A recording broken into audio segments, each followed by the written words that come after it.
ያው ሳውዲ አረቢያ እንደገባን የተለያየ ቦታ ነው እሱ ወንድሙ ጋር፣ እኔ ደግሞ ሌላ ቦታ ነው ያረፍነው እና እሱ እንደወረደ ያው ሀገሩ ላይ የቆየች የተመቻት ብር ያላት አገኘና እኔን ለማራቅ እኔን ጥፋተኛ እንደማረግ ምን ፈልገሽ ነው? ከተደላደለ በኋላ ማለት ነው። ምን ፈልገሽ ነው? ራቅ ብለሽ የወረርሽው ሌላ ቦታ ያረፍሽው ለምንድን ነው? ሌላ ፈልገሽ ነው? ሌላ ቀጥረሽ ነው? ምናምን እያለ ሲያሳመመኝ አንተ የምትሄደው ወንድምህ ጋር ነው። ወንድሜ እኮ ይቀበልናል አላልከኝም? አንተ ላለማስቸገር ራሴን ቻልኩኝ። ከዛ ደግሞ ወደ አንተ ልመጣ ነው ምናምን እያልኩት ነይ ያለኝ ነይ እሺ ያለኝ። በቃ እኔ ደግሞ እሱን እንዳላሳስበው ሰርፕራይዝ ለማድረግ ብዬ ሳልነግረው ነይ በዚህ ሳምንት ነይ ሲለኝ በማግስቱ መጣሁኝና ስደውልለት ፕሮፋይል አደረገና ሳየኝ። አብረው ሆነው ፍቅረኛ ሙስሊሞች ነን። ያው ኒካ አላደረጉም፣ ግን አንድ ላይ ተገናኝተው ለመተያየት የሚሆን ጊዜ ለማሳለፍ አላውቅም፣ አንድ ላይ ሆነ ፕሮፋይል አድርጎ አሳየኝና አመመኝ። በጣም ታመምኩኝ። መምጣቴን ስነግረው እኔ መኪና ሳልክልሽ እኔ ነይ ሳለሽ የመጣሽው ሌላ ሰው ነው ያመጣሽ። በቃ ይሆናል አይደለ? ብዙ የሚያሳምም የሆነ እኔን ጥፋተኛ ምን ልበልህ፣ ስሄድ ራሱ ሌላ ቦታ እንደሄድኩኝ በቃ የስድብ አይነት አንቺ ውሻ ነች ምናምን ምናምን አለ አይደለ? ራሱን ንጹህ ለማድረግ ያው እዚህ ጋር ዝርዝር የማላደርጋቸው በጣም ብዙ ነገሮች አሉና በጣም አለቀስኩበት። በጣም አለቀስኩኝ አሌክስ። ለ2 ዓመት ያክል ከህይወቴ ውስጥ አልወጣም። ፕሮፋይሉን ያነሳና እኔ እኮ እንደዚህ ሰምቼ ነው፣ እኔ እኮ ከአንቺ ማንንም አላስቀድም አንቺን ለማናደድ እንጂ በቃ እሷ እኮ እህቴ ናት አውቀን እንጂ አናግራት ይልና ሌላ የራሱ ቤተሰብ የሆነች እንድታናግረኝ ያደርገኛል።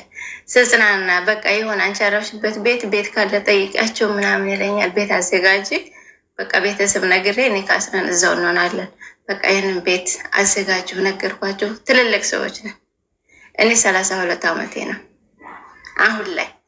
ያ ሰዓት ቢያንስ 28 እንደዛ ዓመት ነው ያለሁት። እሱ ደግሞ የ35 ዓመት ወጣት ነው። በጣም የተማረ ነፍስ ያወቀ የሚባል ነው። እና እንደዛ አላሰብኩም። ቤት አዘጋጅቼ ዝቅ ብዬ እኔ ሴቷ ስነግረው በኢሞ ነው የምደውልለት። አንዴ ደውዬለት ሳያነሳ ለሁለተኛው ፕሮፋይል ተቀይሮ አገኘሁት። አሁንም ያቸዋ ሴት የልቤ ንግስት ምናምን ብሎ ማለት ነው። ተውኩት። ሳቅ ብዬ ዋጥ አድርጌ ዝም አልኩኝ። አሁንም እየኖርን ያለ ትቼው በቃ ከህይወት አይወጣምና እንደዚህ ሰምቼ ነው በቃ ምናምን ብሎ ብዙ እድል እንድሰጠው፣ ግን እድል በሰጠሁት ቁጥር እያሳመመኝ ሲመጣ አገባ። እሱ ያችን ሴት አገባ። እኔ ካሰራት እና እኔም እሱን ለመርሳት እሱን ከህይወቴ ለማውጣት ለ2 ዓመት ያክል ነው በእንደዚያ የቆየ ነው። 2 ዓመት ያክል ከሰው ጋር እጫወታለሁኝ፣ እበላለሁኝ፣ እስቃለሁ። ግን ወላሂ አሌክስ ከጉንጮች ላይ እንባ ጠፍቶ አያውቅም። እሱን በማጣት ይዛ ይሆን እሱን ያጣሁት በእኔ ሰበብ እንደሆነና በጣም ከባባድ ነገሮች፣ ከባባድ ንግግሮች፣ ስድቦች ይከተሉኛልና አሳማማኝና ሌላ ትዳር ውስጥ ለመግባት ሞከርኩ። ይሄ ያገባሁት ልጅ በቃ ልኖር አልቻልኩም። በጣም ምርጥ ልጅ ነው። ዘመድ ቤተሰብ ነው። ችግሬን ሁሉ ነገሩን ያውቃልና የሆነ እኔ እክስሻለሁ እኔ አክምሻለሁ አይነት ነገር ነው። በሽታ ያነሱ ስላወቀው ደግሞ የተደበቀ ስላልሆነ የብስ አሳመምኩት። እሱን የብስ ጎዳሁት።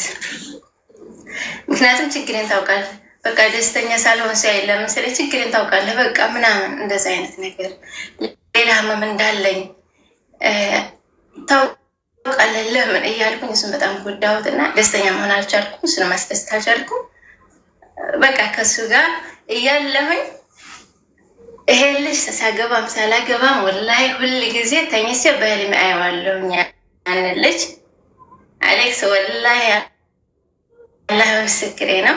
እኔ ተኝቼ እሱን በህልሜ እያየሁት ከህልም የሚያነቃኝ እሱ ነው። ይደውላል። ከህልም የሚያነቃኝ እሱ ነው። ቢያንስ እንኳን ከህልሜ ሳያነቃኝ እኔ በህልሜ አይቼው ከህልሜ ነቅቼ ቁጭ ብዬ አለቅስና ስልኬን ካየሁት ስልኬ ሳይለንት ሆኖ ሳልሰማው ቀርቼ እንጂ ይደውላል። በወር አንድ ጊዜ እንኳን ካየሁት ያን ቀን በህልሜ ይደውላልና በቃ የሆነ ግራ ያጋባኛል። ህልሜን እናፍቀዋለሁ። በቃ ዛሬ በህልሜ ይደውላል። ሲደውልም ያው በጣም የሚሰብር ነገር ነው የሚነግረኝ። በእኔ ምክንያት ፍቅራችን ህይወታችን እንደተበላሸ ምናምን እንደዛ ነው የሚሰርበኝና እንቦላለክ ከአሁን በኋላ እንዳትደውይብኝ አልደውልብሽም እንቦላለክ ይለኛል። እሺ እቦልከዋለሁ፣ ይቦልከኛል በሌላ ስልክ። እንዴት ነሽ ሰላም ነሽ ይለኛል። አትርሽኝ አይነት ነገር ሰላም ነኝ እለዋለሁ። ያው ማግባቴን ሲሰማ ወደቀ፣ ተሰበረ። በቃ ሲያስመስል መሰለኝ ወደቀ እያለቀሰ በቃ ላግኝሽ ልይሽ አይንሽን እያየውን ይቅርታ ጠይቅሽ ሁሉም ገብቶኛል። በቃ አንቺም ያገባሽው እኔን ለመርሳት ወይንም እኔን ለማናደር ነው። እኔም በሰዓቱ በአንቺ ተናድጄ አንቺን ለማናደር ነው እንጂ ትዳር ያዝኩት ደስተኛ አይደለሁም። እንደውም ልፍታና ላሳይሽ ተፈችልኝ ይለኛል። ህይወቴን የመጨረሻ በጠበጠውና ለሱ ብዬ ባይሆንም እኔ በራሴ ወስኜ ከዚህ ልጅ ጋር ደስተኛ አልሆንኩም። ይሄ ልጅ ፍች ጠየቅኩት። የተፈታን ቀን ይሄ ልጅ ጋር የተፋታን ቀን ደወለ። ምን ደረሽ ምናምን ስለኝ ምነው አትርሽኝ አልክ አንተ ምነው ከህይወት ያትወጣም ምናምን የመጨረሻ ነኝ። በቃ የሆነ አፌን አውጥቼ ድምፄን ከፍ አድርጌ በጣም የተናገርኩበትና የሰደብኩበት ቀን ነበረ። ዘግቶ ወጣ። ሁለቱም በህይወቴ ውስጥ የለውም። እኔ ግን በጣም ታመማለሁኝ አሌክስ፣ በጣም ያመኛል። ቁጭ ብዬም ሆነ በቃ ትዝ ሲለኝ እሱ ወላሂ እሱን ሳስበው ትክክለኛ በዚች ምድር ላይ የተፈጠረ ሰው ሳይሆን በምናብ የሳልኩት አስፈሪ መጥፎ ሰው በቃ እኔ ሳልኩት ይሄ ቁመቱ ውበቱ ምናምን ሳይሆን ራሱ አሁን ሳስበው እኔ ጭንቅላት ውስጥ ያለ ብቻ በዚች መሬት ላይ በዚች ምድር ላይ የተፈጠረ ያልሆነ እኔ የሳልኩት በህልሜ ብቻ አይቼው ያስፈራረኝ አሰቃየኝ አይነት ነገር እስከሚመስለኝ መጥፎ ነገሮችን አሳልፎብኛል። በህይወቴ ደስተኛ እንዳልሆንና ለማንም ሰው ቦታ እንዳይኖረኝ ሁለት ፍቅረኛሞችን ወይም ባልና ሚስቶችን ባየሁ ቁጥር እኔ እና እሱ የተበዳደል ነው ያሳለፍነው። ጥሩ ነገር አይደለም። የተበዳደል ነው የበደለኝ ያስለቀሰኝ ሰው እየሳቀ እየበላ አይኑን መቆጣጠር የማይችለው እንባኮ ከውስጥ ፈንቅሎ ነው የሚወጣ። የኔ አይደለም ዝም ብሎ እንደተበላሸ ቧንቧ ዝም ብሎ የሚፈስ ከሱ እሱ ባስቀየመኝ ሰዓትም ሌላ ትዳር ሞክሬም አሁንም ድረስ በዛ አይነት ህይወት ውስጥ በዛ አይነት ስሜት ውስጥ ትልቅ መሰበር ውስጥ አንዳንድ ጊዜ እየኖርኩ ነው አይደለን? አሁን እየኖርኩ ነው፣ በውጭ ሀገር ነኝ፣ እየሰራሁ ነው፣ ለቤተሰቤ እየረዳሁ ነው። ብዙ ኃላፊነት አለብኝ። የቤት መጀመሪያዋ ልጅ ነኝ። እህት ወንድሞችን አስተምራለሁ፣ ቤተሰቦችን አግዛለሁ። ደስተኛ መስዬ እኖራለሁ። ግን እኔ እየኖርኩ ያሉት አንዳንድ ጊዜ በህልሜ ነው የሚመስለኝ። የሆነ ቁጭ ብዬ ሳስበው አሁን በህልሜ ነው ወይንስ ነቅቼ ነው ያለሁት? ነው የራሴን ህይወት ሙሉ በሙሉ ትቼዋለሁኝ፣ ረስቼዋለሁኝ። ተስፋ መቁረጥም እንዳደለው ደስተኛ ሆኜ ኃላፊነት ተሰምቶ ለሰዎች እየኖርኩኝ ነው። ግን የኔ ህይወት የባከነና የተሰበረ ሆነብኝ። ከዚህ ነገር ይሄን ሰውዬ ከጭንቅላቴ እንዳወጣው ብዙ ዱዓ አረኩኝ፣ ብዙ ጣርኩኝ፣ አልቻልኩም። ሰውየውን ብቻ ሳይሆን ያንን ህመም፣ ያንን መበደል፣ ያንን ማልቀስ ሳስታውሰው እንደገና እንዳዲስ ያመኛል፣ እንደገና እንዳዲስ ያስለቅሰኛል። ከዚህ ስሜት ውስጥ የምወጣበት ምክር የሚመክረኝ አለ አይደለም። መተንፈስም እፈልጋለሁ። አሁን እዚህ ጋር መጥቼ እንዳወራሁት የሚያደምጠኝ የምተነፍስበት ቦታ ሁሉ እፈልጋለሁኝና እንድ ለጓደኛ ቅርብ ለሆነ ሰው ምናምን ስታወራው አንቺ ቆይ ስናትረሽም በቃ ምናምን አይነት ነገር እንደዛ ጥሩ ነገር እንኳን ባሳለፍሽ የወደፊት ትዳርን አስበሽ ነው ለእንደዛ የተዳረግሽው እና ለምን ከዚህ ህይወት አትወጭም ከዛ ሀሳብ ምናምን ቀለል አድርገው ነው የሚያወት እና እኔ ግን ህይወቴ ሙሉ መስመሩን እየሳተ የሆነ የብደቀ የተሰበረ ሆነብኝ። ከዚህ ስሜት ውስጥ ከዚህ ህመም ውስጥ ለመውጣት ምን ትመክረኛለህ? አሁንም ይደውልልሻል አይደል? አዎ ይደውልልኛል። እኔ ግን አላስተናግደውም። ምክንያቱም ሌላ ህይወት ሞክሬም ከዛ ውጭ ሆኝም እኔ ጋር ከመደወልና እኔን ደህና ነሽ ወይ አለሽ ወይ ከማለት አይወገድም። አንድ ቃላትም ቢሆን ደውሎ ደህና ነሽ አለሽ በቃ እንዳረሰው ይጥራል። ደህና ነሽ ወይ ብቻ ለማለት ራሱ ይደውላል። እሺ እስቲ ሚዩት አድርጊና አዳምጪኝ። እስቲ አዳምጪኝ። በጣም ተጨንቀሻል። አሁን ቅልል ይልሻል በእርግጠኝነት ስላወራሽው ብቻ ማለት ነው። በልብሽ ብቻ መሄድ ማቆም መጀመር አለብሽ። አሁን ልብሽ ነው። በህልምሽም ህልም አትበይው። ባይዞ አንዳንዴ የምናስበው ነገር ስንተኛ አየ ነው ማለት ህልም ነው ማለት አለ። የምታስቡትን ነገር ስትተኙ በሀሳባችሁ ምንድነው መቃዠት ነው የሚባለው። እንደዛም ልታስቡ ትችላል። የሆነ ሰውን የሆነ ነገርን ደጋግመን ቀን ላይ ካሰብ ነው ወይም በስራችን ላይ በምናችን ስንተኛ ያ ነገር በእንቅልፍ ሰዓታችን ላይ ልናየው እንችላል። ሁሉም ነገር ህልም ነው ማለት አለ። ህልም ረቂቅ ነገር ነው። ህልም ፈጣሪ የሚያሳይሽ የሆነ ሊነግርሽ የሚፈልገው ነገር ሲኖር ትርጉም አለው። ህልም ገብቶሻል? ህልም በጣም በሜሴጅ ነው። ገብቶሻል? ህልም ማለት መልእክት ነው። ከእሱ ጋር የተያያዘው ነገር ህልም አይደለም። ስለምታስቢው ሁልጊዜ በሀሳብሽ ስላለ ስትተኝም ኦልሬዲ አይምሮሽ እዛ ላይ ፕሮግራም ስለተደረገ በሀሳብሽ ሊመጣ ይችላል። ህልም አይደለም ልልሽ ፈልጌ ነው። ደጋግመሽ ያሰብሽው ነገር ደግሞ ስለሚከሰት በአይምሮሽ ሁሌ እያሰብሽው ስለሆነ ይደውላል። እሱ ያ ግጥምጥሞሽ ነው። ከዛ ውጪ አንቺ እህቴ በመሰረቱ ከፈንጂው ፈንድቶ ካቆሰለሽ ቦታ ውጭ ፈንጂው ፈንድቶ ያቆሰለሽ ቦታ ላይ ነው ያለሽው። እስካሁን ቁስልሽን ይዘሽ የቆሰላችሁበት ቦታ አትድኑም። ኤኒዌይስ የተመታችሁበት ቦታ አትድኑ።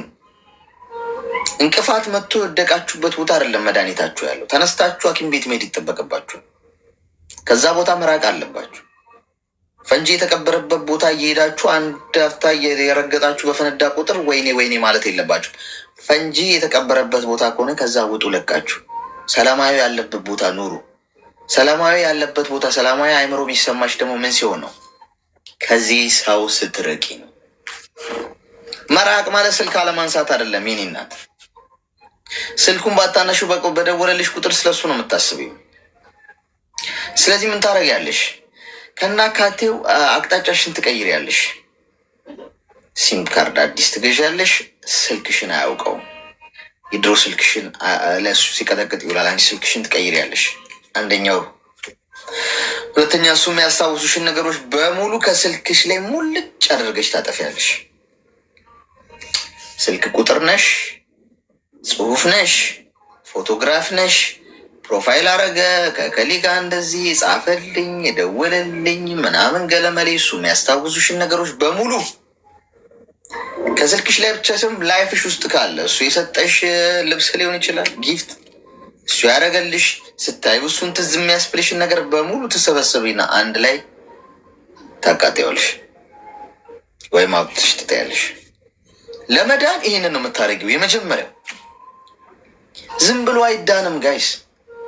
አጥንታችሁ ተሰብሮ ሰርጀሪ ከተሰራችሁ አጥንት ለመዳን ጊዜ ይፈልጋል። ቤትሽ ቁጭ ብለሽ ማስታመም አለብሽ። ጥሩ ጥሩ መብላት አለብሽ። ጥሩ ጥሩ መጠጣት አለብሽ። ታይም ይወስዳል። ሚዩት አርጊ። ጊዜ ይወስዳል።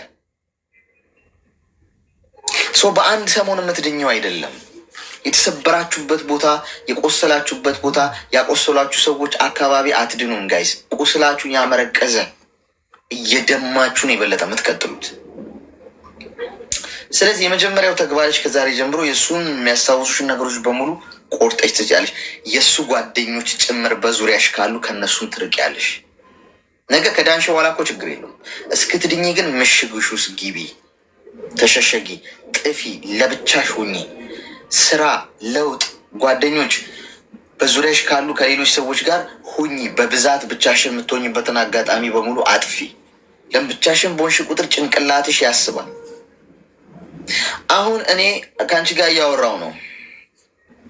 በወጣና ዝም ብዬ ቁጭ ብል ምንም ስራ ባልሰራ ጭንቅላቴ ያወራል።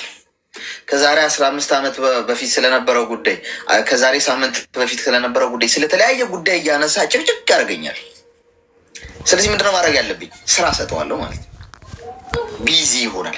ስፔስ እንዳይኖረው አደርጋለሁ ማለት ነው። ገብቶሻል? ስለዚህ ይሄንን ባረኩ ቁጥር በየቀኑ በጣም ቢዚ በሆንኩ ቁጥር በየቀኑ ሌላ ስራ በሰጠሁት ቁጥር ለአይምሮዬ ምን እየሆንኩ እመጣለሁ? ከቀን ቀን እየዳንኩ ሌላ ነገር እየለመድኩ። አይምሮ ለማዳ ነው። ያስለመድሽውን ይለምዳል። አሁን እኔ ላፍቅር ብል በጣም ቀላል ነው። ቀላል ምሳሌ ልስጥሽ።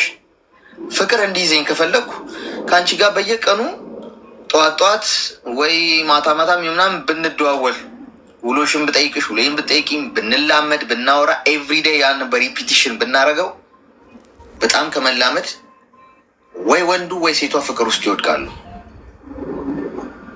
አይምሮ እንደዚህ ነው፣ ለማዳ ነው። ለመርሳትም የምትሄጅበት መንገድ ያ አይምሮሽ እንዴት እንደሚሰራ ከገባሽ የምታረጊው ተመሳሳዩን ነገር ነው። ለመርሳትም በሪፒቲሽን ምን ታደርጊያለሽ?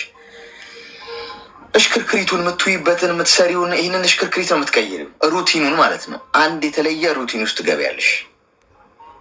ስለዚህ ይሄ ነው በሰው ሀገር በበረሃ አብሮሽ ተሰደሽ ዝናቡ ምኑ ብርዱ ፀሐዩ ትፈራረቀብሽ አብረሽ ተሰደሽ ከሱ ጋር መከራ በልተሽ ገብተሽ ካደሽ። የኔ ንግስት ያላት ከሱ ጋር አብራ በበረሃ የተሰደደችውን አይደለም። ገብቶሻል? በክብራችሁ እንዳትደራደሩ። ክብር ከምንም ነገር ይበልጣል። ያ ተኩሶ የሳታችሁ ሰው፣ ተኩሶ የገደላችሁ ሰው ይቅር ብትሉት እንኳን የመቱን ግን አትረሱትም። ጠባሳው ነው ይቀራል። ልብሽ እሱን ቢልሽ ጭንቅላትሽን ተጠቀሚ። አይሆንም አይደል? በቃ አይሆንም። አይምሮሽን ተጠቀሚበት። ቆፍጠን ነው። ከዛሬ ጀምሮ አካባቢሽን ቀይሪ ማለት የምትይበት የምታየውን ቀይሪ፣ ጓደኞችሽን ቀይሪ፣ ስልክሽን ቀይሪ። መርሳት የምትፈልጉት ከሱስ መውጣት መተው የምትፈልጉት ነገር ካለ ጋይስ ሌላ ነገር አስለምዱት። ለመርሳት የሚባል ፕሮግራም አይኖራችሁ ጭንቅላታችሁ ውስጥ። ለመርሳት ብላችሁ ስታስቡ እያስታወሳችሁት ነው የምትመጡት። መርሳት የሚባል እቅድ አይኖርሽ ጭንቅላትሽ ውስጥ። ይኑር ሌላ ነገር ግን ከጎን ጀምሪ። ሌላ የሪፒቲሽን ይኑርሽ፣ ሌላ ለውጥ። የመረረሽ የምትታዩ ነገር አለ በህይወት ውስጥ። ግዴታ በሁሉም ነገር መስማማት አይጠበቅብሽ። ተግባባን? ሰው እንዳይደውልልሽ አትጨቃጨቂ፣ አትደውልልኝ። እኔ አሁን በሬ ነው የምቆልፈው ሌባ እንዳይዘርፈኝ ከፈለግኩ እንጂ በሬን ከፍቼ ሌባ አይምጣብኝ አይደለም። ሴኪዩሪቲን አጠናክራለሁ። አለቀ። ተግባባን?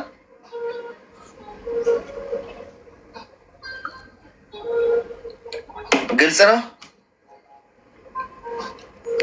ግልጽ ነው አሌክስ። እዚጋ ማለት ነው አሁን እኔ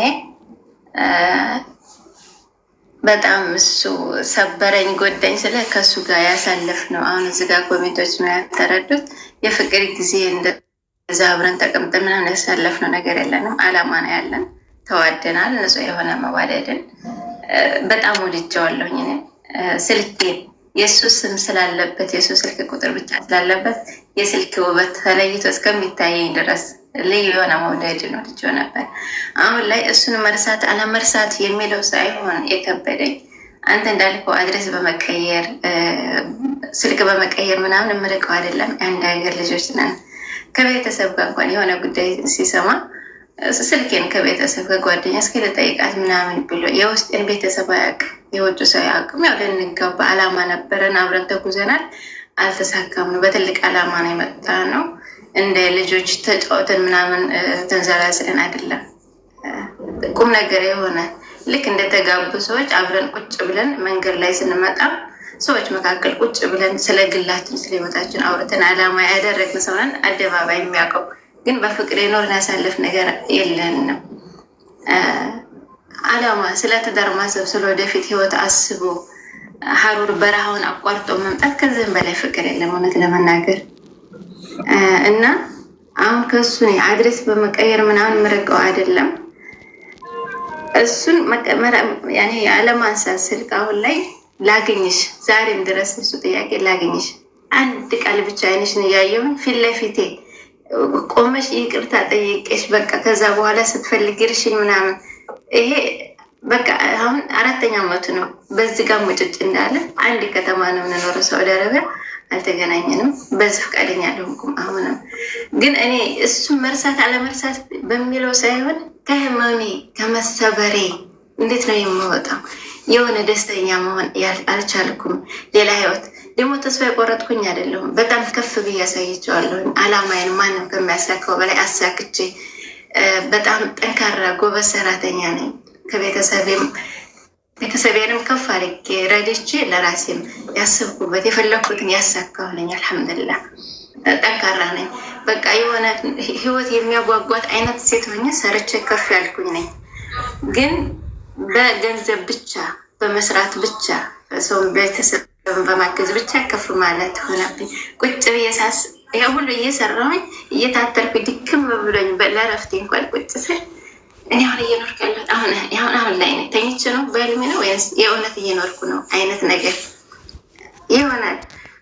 ወደ ራሴ መለስ ብዬ ስለ ራሴ ሳስብ ባዶ ነኝ፣ የለሁም፣ ተሰብራለሁ፣ ወድቄያለሁ፣ ሞቻለሁ ይታየኝና ከዛ ከተሰበርኩበት ከሚያመኝ ህመም እኔ እኮ እንደዚህ የሰበረኝ ያ ህመም ነው፣ ያ መበደል ነው፣ ያ መገፋት፣ ያ እምባዬ ነው እንደዚህ የሰባበረኝ ብዬ መልሶ ነው የሚያመኝ። ከዛ ከህመሜ ከመሰበሬ ሌላ ትዳር እንኳን ሲይዝ ያንን ሰው አብሬ ህመሜን ነው እንጂ ያጋራሁት አልታከምኩም።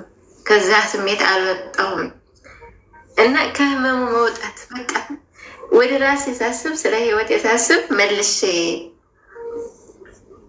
በቃ የሆነ ጥንካሬን ወደ ውስጥ የማስገባት ከውጭ ነው የኔ ጥንካሬ መበርታቴን መጠንከሬን ወደ ውስጥ ማስገባት ነው ያቃተኝ።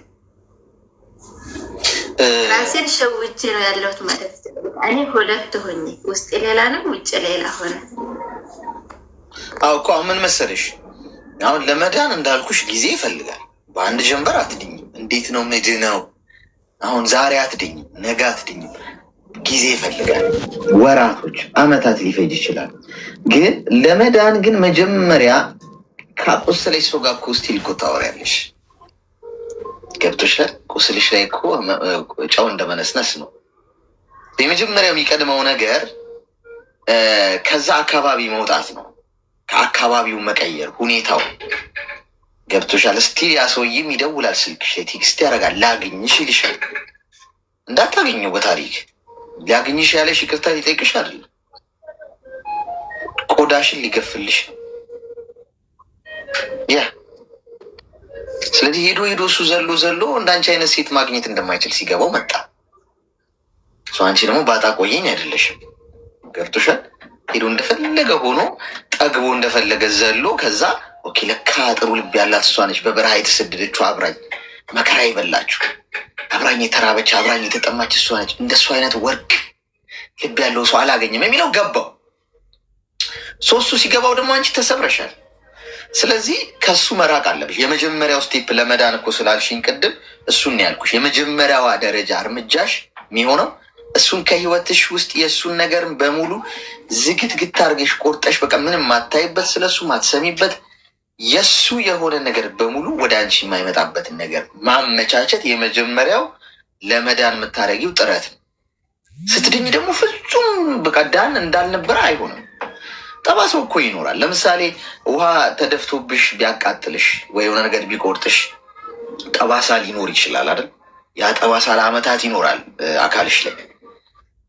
ሰው ካየው ለሰው ታስረጃለሽ። የዛሬ 5 ዓመት እኮ ሰዓት ውሃ ተደፍቶ አቃጥሎኝ ምናምን ብለሽ እየነካሽ ታሳያለሽ። ግን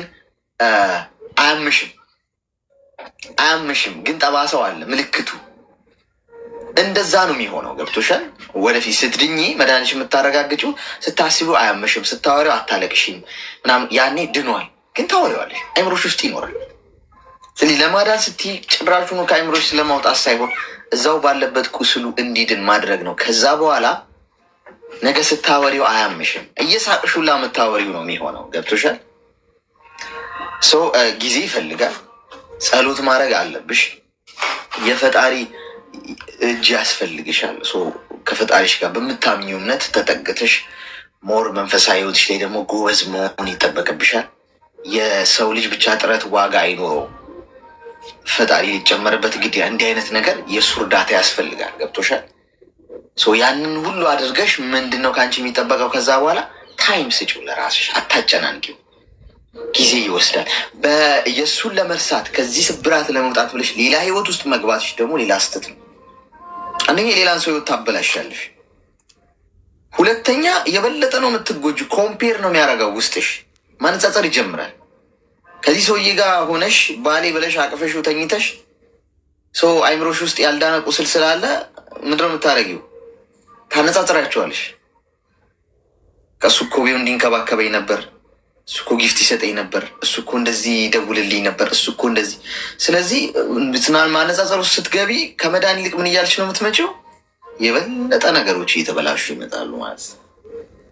ስለዚህ በዚህ መንገድ ነው ማድረግ ያለብሽ ማለት ነው። እሺ፣ አይዞሽ፣ ደግሞ ፈጣሪ ደግሞ ይረዳሻል። እሺ።